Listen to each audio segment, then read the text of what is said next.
Hello विद्यार्थियों, स्वागत है आपका ऑनलाइन क्लास में। अब तक हमने जो पढ़ा है उसमें कल अपन बात कर रहे थे राष्ट्रपति का निर्वाचन। अपन पढ़ रहे थे कि राष्ट्रपति का निर्वाचन, कार्यपालिका में सबसे पहले राष्ट्रपति है। राष्ट्रपति के बारे में आपने पढ़ा था कि भारतीय संविधान के अनुच्छेद 52 के तहत भारत में एक राष्ट्रपति पद का प्रावधान किया गया है और 53 में ये कहा गया है कि कार्यपालिका संबंधी सारी शक्तियां जो है वो राष्ट्रपति के हाथों में निहित होगी। ठीक है। और उसके बाद हमने योग्यता को देखा था। राष्ट्रपति पद के लिए योग्यता वही होती है जो आपने पीछे पढ़ी है, भारत का नागरिक होना चाहिए। इसके अलावा 35 वर्ष आयु होनी चाहिए और लोकसभा के अंदर निर्वाचित होने की योग्यता वो रखता हो। इसके बाद हमने राष्ट्रपति का निर्वाचन देखा था। भारतीय संविधान के अनुच्छेद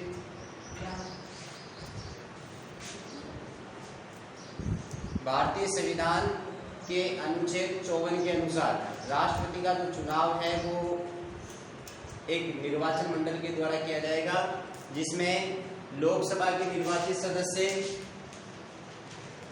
प्लस राज्यसभा के निर्वाचित सदस्य और विधान मंडलों के निर्वाचित सदस्य मिलकर के राष्ट्रपति का चुनाव करते हैं। ठीक है। अप्रत्यक्ष रूप से राष्ट्रपति का चुनाव किया जाता है, जिसको आप एकल संक्रमणीय आनुपातिक मत प्रणाली भी बोल सकते हो। एकल संक्रमणीय आनुपातिक मत प्रणाली क्या है, तो आपको ये बताना है कि संसद तथा राज्य के विधान मंडलों के निर्वाचित सदस्य मिलकर राष्ट्रपति का चुनाव करते हैं, जिस पद्धति को अपन कहते हैं एकल संक्रमणीय आनुपातिक मत प्रणाली। उसके बाद हमने इसमें तीसरी चीज देखी थी, न्यूनतम कोटा। राष्ट्रपति पद के उम्मीदवार को एक न्यूनतम कोटा प्राप्त करना होता है। न्यूनतम कोटे का मतलब क्या है कि राष्ट्रपति को डाले गए कुल वैध मतों के आधे से एक ज्यादा। इसका सूत्र भी मैंने बताया था कि डाले गए कुल वैध मतों की संख्या प्लस 1 बटा उम्मीदवारों की संख्या प्लस 1।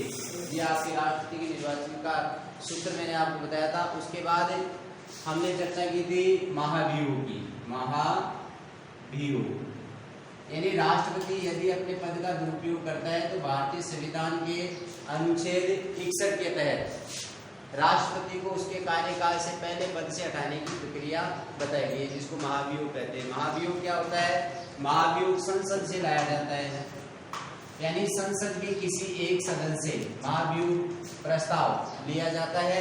महाभियोग प्रस्ताव लेने वाले सदन में उपस्थित सदस्यों का 1/4 सदस्यों की स्वीकृति लेना जरूरी है। उसके बाद उस सदन को उसी सदन में रखने के बाद वहां पर 2/3 सदस्यों की स्वीकृति लेनी होती है। अगर 2/3 सदस्यों की स्वीकृति मिल जाती है तो पहले सदन से प्रस्ताव पारित हो जाता है, उसके बाद ये दूसरे सदन में जाता है। दूसरे सदन में भी अगर उसे 2/3 बहुमत मिल जाता है तो महाभियोग लागू हो जाता है, राष्ट्रपति को पद से हटना पड़ता है। उसके बाद हमने राष्ट्रपति की शक्तियों के बारे में अध्ययन किया था। राष्ट्रपति की शक्तियां मैंने आपको बताई थी कल भी। राष्ट्रपति की शक्तियां हैं जितनी भी, उन शक्तियों को अपन 2 भागों में बांटते हैं। एक तो है सामान्य शक्ति, सामान्य शक्तियां, और दूसरी है संकटकालीन शक्ति, संकटकालीन या फिर आपातकालीन शक्तियां। तो राष्ट्रपति में हमने एक चीज देख ली थी पहले, कार्यपालिका संबंधी शक्ति।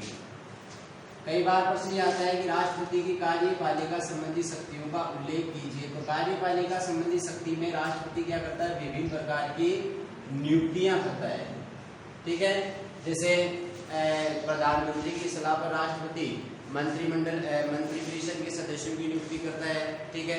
इसके अलावा वो सर्वोच्च न्यायालय के न्यायाधीश, अन्य न्यायालयों के न्यायाधीशों की नियुक्ति करता है, विभिन्न राज्यों के राज्यपालों की नियुक्ति करता है, राजदूतों की नियुक्ति करता है। जितने भी संधि और समझौते होते हैं वो राष्ट्रपति के नाम से होते हैं। इसके अलावा जल, थल और वायुसेना के अध्यक्षों की नियुक्ति राष्ट्रपति के द्वारा की जाती है। संघ लोक सेवा आयोग के अध्यक्ष और सदस्यों की नियुक्ति वही करता है। महान्यायवादी की नियुक्ति वही करता है। महालेखा परीक्षक की नियुक्ति वही करता है। यानी विभिन्न प्रकार की जितनी भी नियुक्तियां हैं, कल भी मैंने ये बता दिया था आपको, सारी नियुक्तियां जो है राष्ट्रपति की कार्यपालिका और सामान्य प्रशासनिक शक्तियों में शामिल है। उसके बाद नंबर 2 पे आज पढ़ेंगे अपन। यहाँ से आज का टॉपिक आपका शुरू होगा कि राष्ट्रपति की दूसरी शक्ति है आपकी विधायी शक्ति। कौन सी शक्ति है? विधायी शक्ति। इसको ध्यान से देखना, यहाँ तक मैंने कल आपको बता दिया था। विधायी शक्ति, विधायी का मतलब होता है कानून, कानून संबंधी शक्ति। यानी आपको पता है कि भारत के अंदर संसद जो है, संसद का मतलब है लोकसभा कह दो या फिर राज्यसभा। संसद जो है वो संघ सूची, समवर्ती सूची,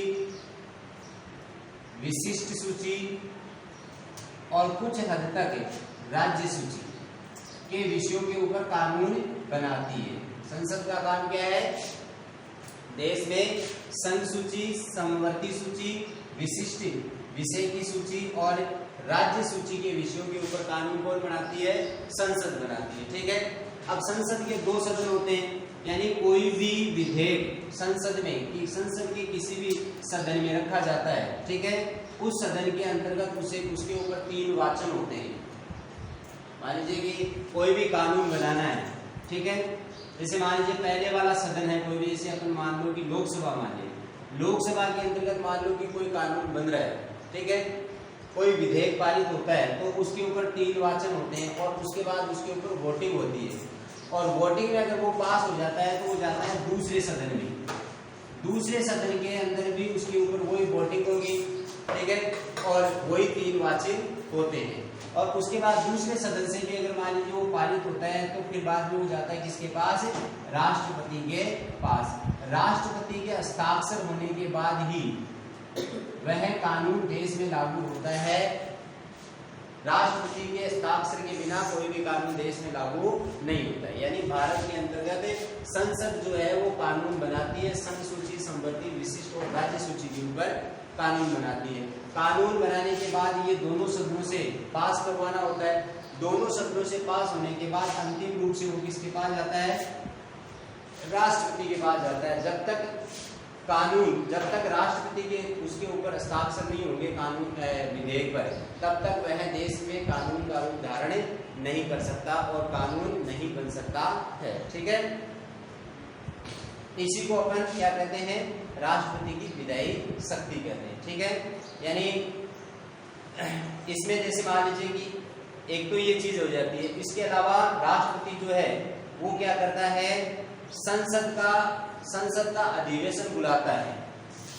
संसद का अधिवेशन बुलाता है, वह स्थगित करता है।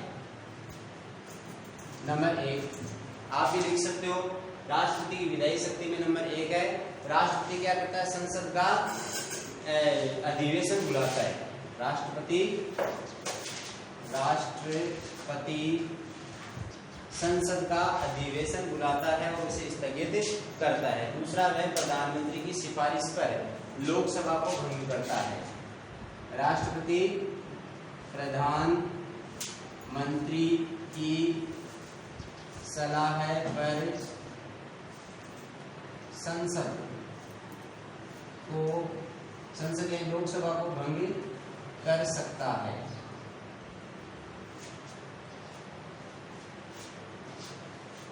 यहाँ लोकसभा लिखो, संसद लिखो, लोकसभा। प्रधानमंत्री की सलाह पर राष्ट्रपति संसद को भंग कर सकता है। ठीक है, ऐसा कितनी बार हो चुका है? लोकसभा कितनी बार भंग हो चुकी है? 9 बार। ठीक है ना। और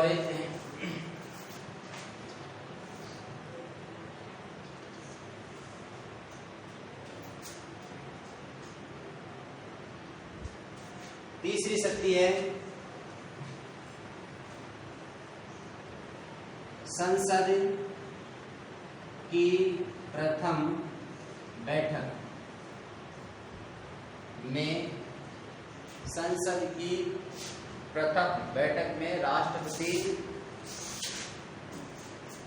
राष्ट्रपति दोनों सदनों यानी लोकसभा और राज्यसभा दोनों सदनों की संयुक्त बैठक में भाषण देता है या संयुक्त बैठक को संबोधित करता है, जिसे राष्ट्रपति का अभिभाषण कहा जाता है। यानी संसद की प्रथम बैठक यानी प्रारंभिक बैठक या अधिवेशन में राष्ट्रपति दोनों सदनों की संयुक्त बैठक को संबोधित करता है या उसमें भाषण देता है, जिसको अपन क्या कहते हैं, राष्ट्रपति का अभिभाषण कहते हैं। प्रश्न आपके बनता है कि राष्ट्रपति का अभिभाषण किसे कहते हैं, तो इसका उत्तर ये हो जाएगा। ठीक है,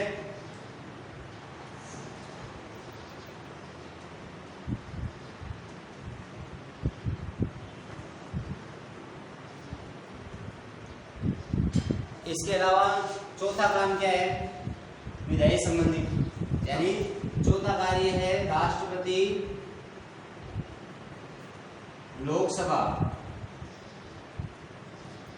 में राष्ट्रपति कितने सदस्य मनोनीत करता है और राज्यसभा में 12, है ना। राष्ट्रपति लोकसभा में 2 व राज्यसभा में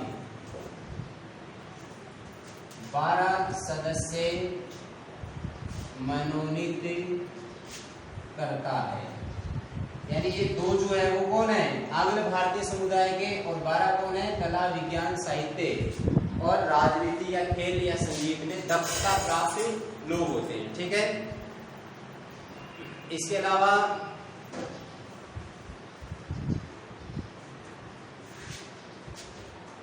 पांचवा है ये वाली चीज मैं बता रहा हूं, संसद द्वारा पारित कोई भी विधेयक राष्ट्रपति की स्वीकृति के बिना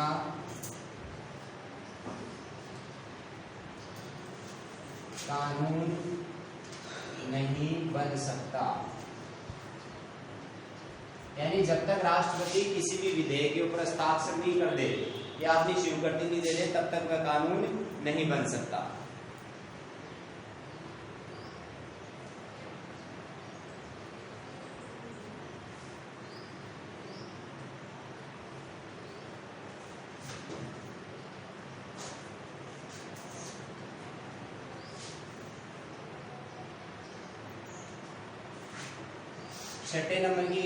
छठा नंबर का कार्य है राष्ट्रपति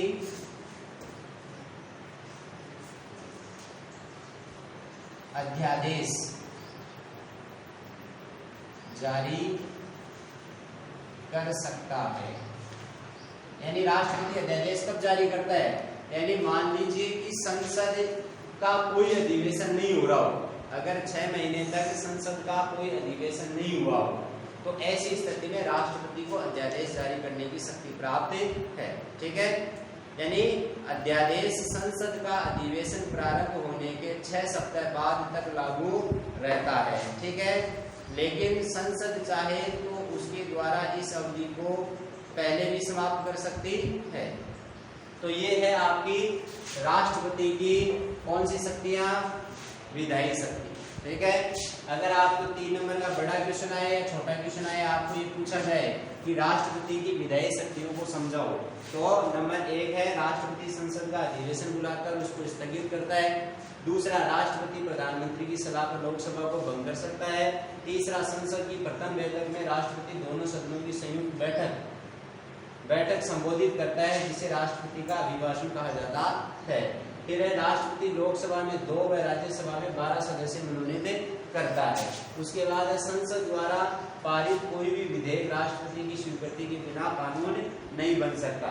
ठीक है, राष्ट्रपति अध्यादेश जारी करता है। अध्यादेश मतलब कब जारी करता है राष्ट्रपति? जब संसद की कोई बैठक नहीं हो रही हो, उस समय राष्ट्रपति को अध्यादेश जारी करने का अधिकार है। ये सारी की सारी है राष्ट्रपति की कौन सी शक्तियां?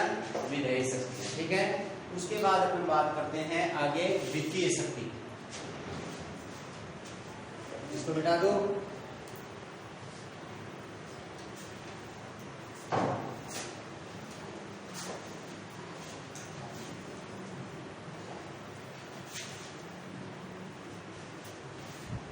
चौथे नंबर पे है राष्ट्रपति की, तीसरे नंबर पे वित्तीय शक्ति। वित्तीय शक्ति का मतलब क्या है? धन संबंधी शक्ति। यानी राष्ट्रपति को वित्तीय शक्तियां कौन कौन सी प्राप्त है? यानी राष्ट्रपति प्रत्येक वित्तीय वर्ष के प्रारंभ में संसद के दोनों सदनों के समक्ष भारत सरकार की उस वर्ष के लिए आय और व्यय का विवरण रखवाएगा। नंबर 1 है राष्ट्रपति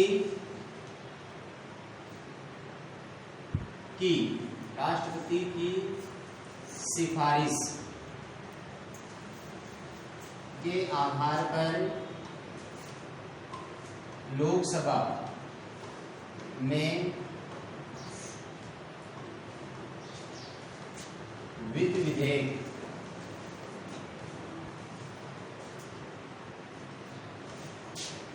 राष्ट्रपति की सिफारिश के आधार पर लोकसभा में वित्त विधेयक रखा जाता है। वित्त विधेयक यानी एक वर्ष में देश में कितनी आय हुई और कितना व्यय होगा, यानी देश का बजट जो है वो वित्त मंत्री से कौन रखवाता है? लोकसभा में, संसद में राष्ट्रपति रखवाता है। ठीक है, इसके अलावा दूसरा, राष्ट्रपति की आज्ञा के बिना राष्ट्रपति की अनुमति के बिना कोई भी धन विधेयक,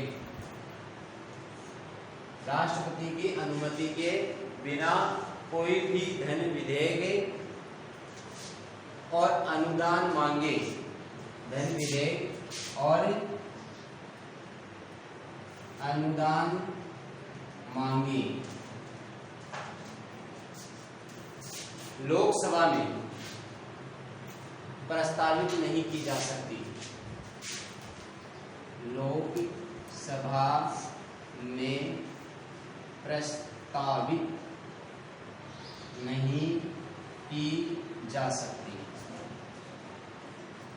ये 2 शक्तियां आपकी राष्ट्रपति की, जिनको अपन वित्तीय शक्ति कहते हैं। कई बार क्वेश्चन 2 नंबर का आ जाता है राष्ट्रपति की वित्तीय शक्तियां बताओ, तो आपको बताना है कि राष्ट्रपति की सिफारिश के आधार पर ही लोकसभा में वित्त विधेयक रखा जाता है या प्रस्तुत किया जाता है। दूसरी, राष्ट्रपति की अनुमति के बिना कोई भी धन विधेयक और अनुदान मांगे स्वीकृत नहीं की जा सकती या प्रस्तावित नहीं हो सकती है।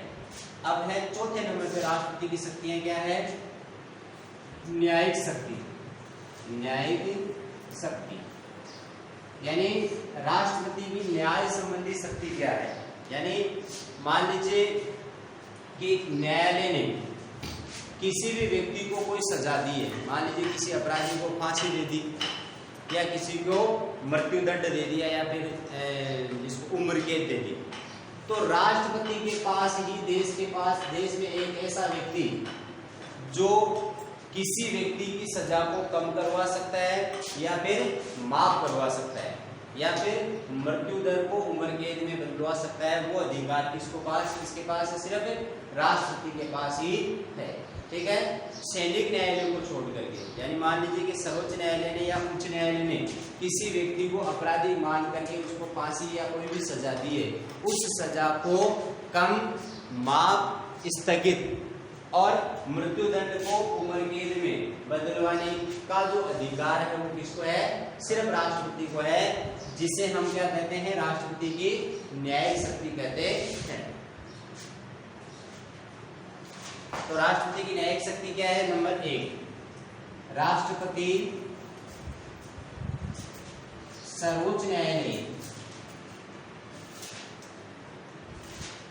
व उच्च न्यायालय के न्यायाधीशों की नियुक्ति करता है। यानी अपने देश में सर्वोच्च न्यायालय दिल्ली में है, ठीक है। यानी राष्ट्रपति जो है सर्वोच्च न्यायालय के मुख्य न्यायाधीश व अन्य न्यायाधीशों की नियुक्ति कौन करता है? राष्ट्रपति करता है। कई बार प्रश्न आ जाता है सर्वोच्च न्यायालय के न्यायाधीशों की नियुक्ति कौन करता है? राष्ट्रपति। ये राष्ट्रपति की न्यायिक शक्ति है, ठीक है, न्याय से का न्यायपालिका से संबंधित। दूसरा है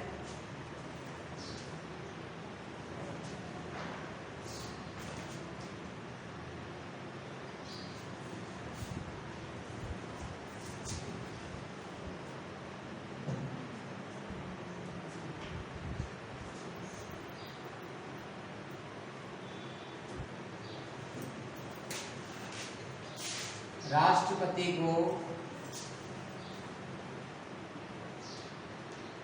किसी भी अपराधी को क्षमा दान यानी माफ, राष्ट्रपति को किसी भी अपराधी को क्षमादान करने की शक्ति प्राप्त है। वह सजा को कम या फिर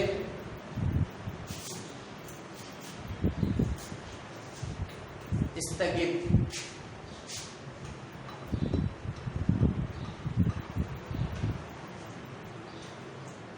करवा सकता है। ये दो है राष्ट्रपति की कौन सी शक्ति? न्यायिक शक्ति। यानी राष्ट्रपति की न्यायिक शक्ति, न्याय का मतलब क्या है? न्यायालय। न्याय का मतलब क्या है? न्यायालय से संबंधित शक्तियां। तो राष्ट्रपति जो है वो सर्वोच्च न्यायालय के मुख्य न्यायाधीश व अन्य न्यायाधीशों की नियुक्ति कौन करता है? राष्ट्रपति करता है। इसके अलावा राष्ट्रपति किसी भी अपराधी को क्षमादान दे सकता है, यानी उसके दंड को क्या कर सकता है? मान लो सर्वोच्च न्यायालय ने किसी को फांसी की सजा सुना दी तो उसको माफ करवा सकता है, या फिर उसको कम करवा सकता है, या फिर उसको स्थगित करवा सकता है। ये राष्ट्रपति की कौन सी शक्ति है? न्यायिक शक्ति है, ठीक है। तो हमने पहले राष्ट्रपति के निर्वाचन के बारे में पढ़ा कि राष्ट्रपति का निर्वाचन कैसे होता है। उसके बाद हमने राष्ट्रपति की शक्तियां देखी। राष्ट्रपति की शक्तियां दो प्रकार की है, संकटकालीन और सामान्य शक्ति, ठीक है। सामान्य शक्ति के अंदर कार्यपालिका संबंधी शक्तियां आ गई। कार्यपालिका संबंधी शक्ति में जितनी भी बड़ी बड़ी नियुक्तियां हैं, है ना, वो नियुक्तियां कौन करता है? राष्ट्रपति करता है। विधायी शक्ति के अंतर्गत क्या है? विधायी शक्ति के अंदर जैसे संसद का अधिवेशन बुलाना है, उसको स्थगित करना है, लोकसभा को भंग करना है ना, इसके अलावा किसी भी कानून की स्वीकृति देना है, ये सारी कौन सी है? विधायी शक्तियां आ जाती है, यानी कानून से संबंधित शक्तियां। वित्तीय शक्तियां दो है, ठीक है। वित्त विधेयक राष्ट्रपति की सिफारिश के आधार पर लोकसभा में रखा जाता है और राष्ट्रपति की अनुमति के बिना कोई भी धन विधेयक और अनुदान मांगी पूरी नहीं हो सकती। ये होगी आपकी न्यायिक शक्ति। अब यहाँ एक बात मैं आपको काम की बता दूं कि अगर आपको राष्ट्रपति की शक्तियां याद हो गई तो आगे वाला जो पार्ट है उसमें जैसे कि जैसे राष्ट्रपति की शक्तियां ना, ये चार, वो की वो राज्यपाल की शक्तियां हैं। अगर राष्ट्रपति की याद हो गई ना तो सिर्फ राष्ट्रपति की जगह आपको राज्यपाल ही शब्द लिखना पड़ेगा, ठीक है। और लोकसभा की जगह आपको विधानसभा लिखनी पड़ेगी, ठीक है। जैसे मान लीजिए यहाँ आ गया क्या कि राष्ट्रपति सर्वोच्च न्यायालय के उच्च न्यायालय के न्यायाधीशों की नियुक्ति करता है, तो वहां राज्यपाल में क्या आएगा? राज्यपाल में आएगा कि राज्यपाल उच्च न्यायालय के न्यायाधीशों की नियुक्ति राष्ट्रपति के परामर्श पर करता है, पूछता हूँ इसको है, ठीक है। और यहाँ आएगा राज्यपाल को किसी भी अपराधी को क्षमादान करने की शक्ति प्राप्त है। तो ये ध्यान रखना, जो शक्तियां राष्ट्रपति की है ना, सेम टू सेम आपकी राज्यपाल की भी है। अगर आपको ये याद हो गया ना तो अगले पार्ट में जो राज्यपाल का पॉइंट है वो भी आपको आसानी से याद हो जाएगा, ठीक है। तो ये राष्ट्रपति की सामान्य शक्तियां 4 है, जिनके बारे में मैंने आपको बता दिया है व्यवस्थित रूप से। अब अपन बात करते हैं संकटकालीन शक्तियां। ये बहुत महत्वपूर्ण क्वेश्चन है, राष्ट्रपति की संकटकालीन शक्तियों को समझाओ, और बहुत ही सरल है। इसमें क्या है, राष्ट्रपति की जो संकटकालीन शक्तियां हैं उसके 3 स्तर है, 1, 2 और 3। पहली चीज क्या है, युद्ध, बाहरी आक्रमण,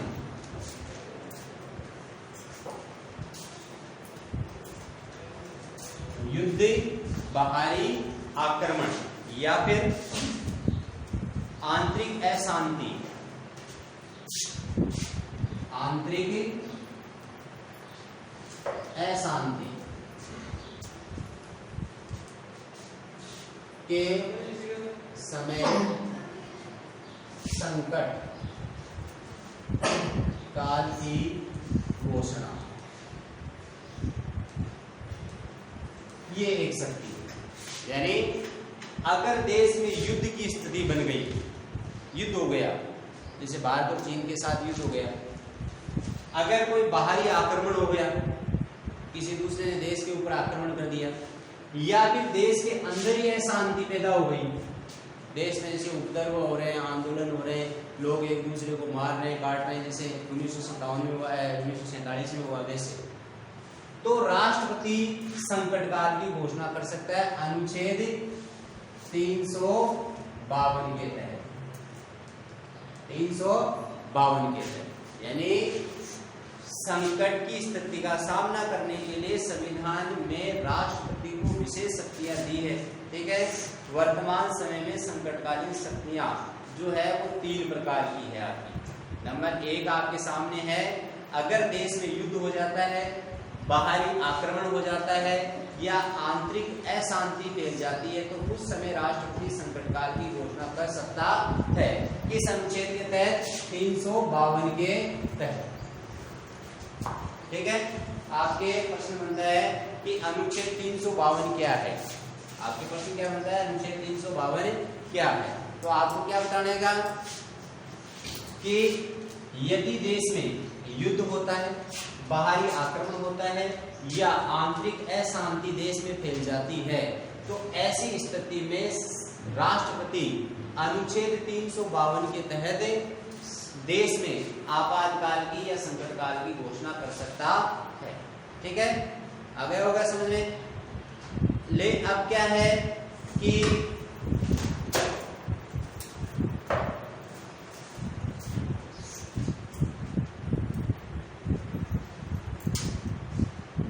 संसद की स्वीकृति के बिना, संसद की स्वीकृति के बिना यह घोषणा 2 माह तक लागू रह सकती है, और संसद की स्वीकृति मिलने के बाद जो राष्ट्रपति है उसे आगे भी जारी रख सकता है। 44वें संविधान संशोधन के बाद वर्तमान समय में इस संबंध में कुछ बदलाव हुए, यानी 44वां तो संविधान संशोधन हुआ है, उस 44वें संविधान संशोधन में बदलाव,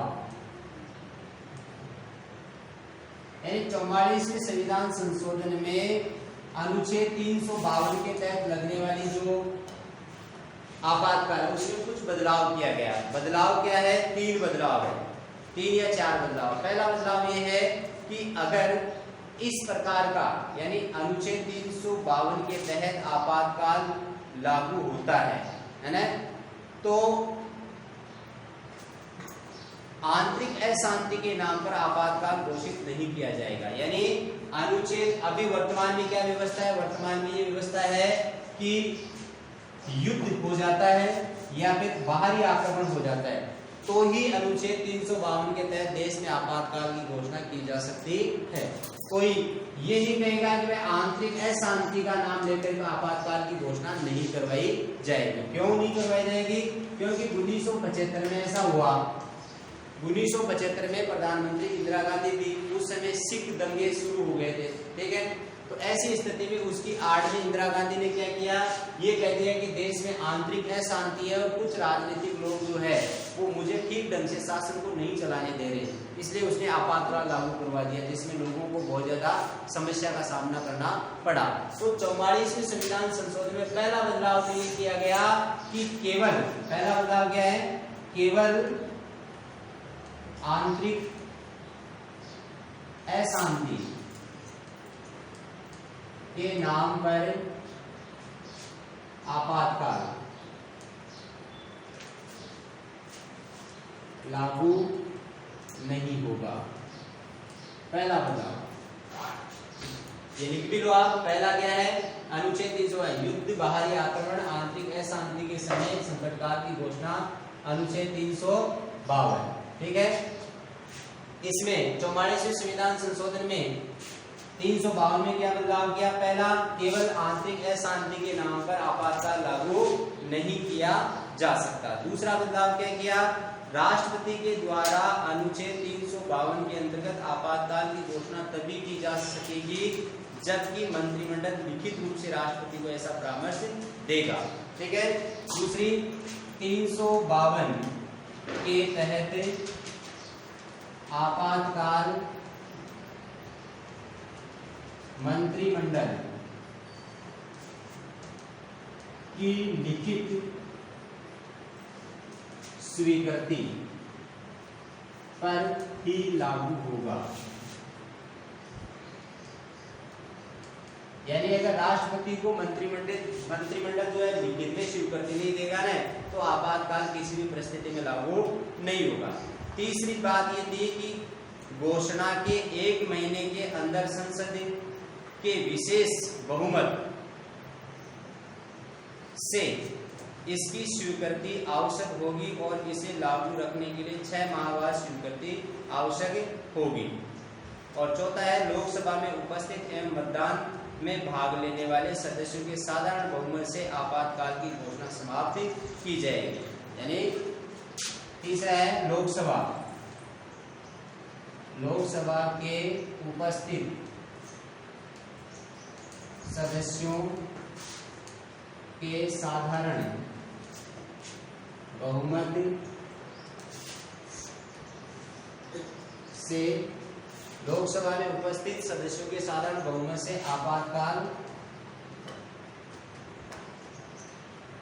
की घोषणा समाप्त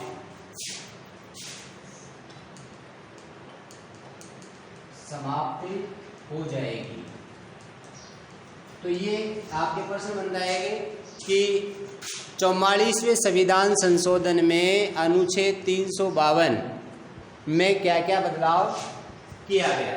पहला बदलाव तो यह है कि केवल आंतरिक अशांति को लेकर के आप आपातकाल की घोषणा नहीं कर सकते। युद्ध होता है या बाहरी आक्रमण होता है तभी आपातकाल की घोषणा होगी, बाहरी ये आंतरिक अशांति के नाम पे नहीं होगी। दूसरा, अनुच्छेद 352 के तहत आपातकाल अगर राष्ट्रपति लागू कर रहा है तो उसको मंत्रिमंडल की लिखित में स्वीकृति लेना जरूरी होगा। लोकसभा में उपस्थित सदस्य साधारण बहुमत से आपातकाल की घोषणा को समाप्त कर सकते हैं। अब पहली शक्ति हो गई है, अब दूसरी शक्ति है अनुच्छेद 356। ये याद रखना, 352, 56 और 60। 352, 356 और 360।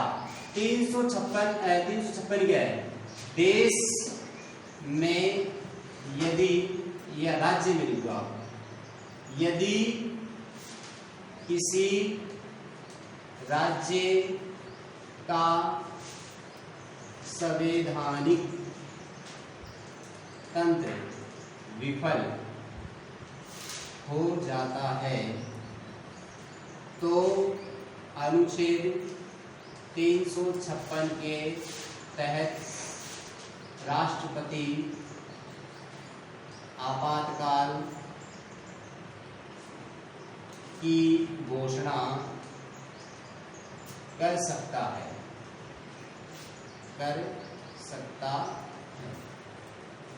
तीसरे नंबर की शक्ति।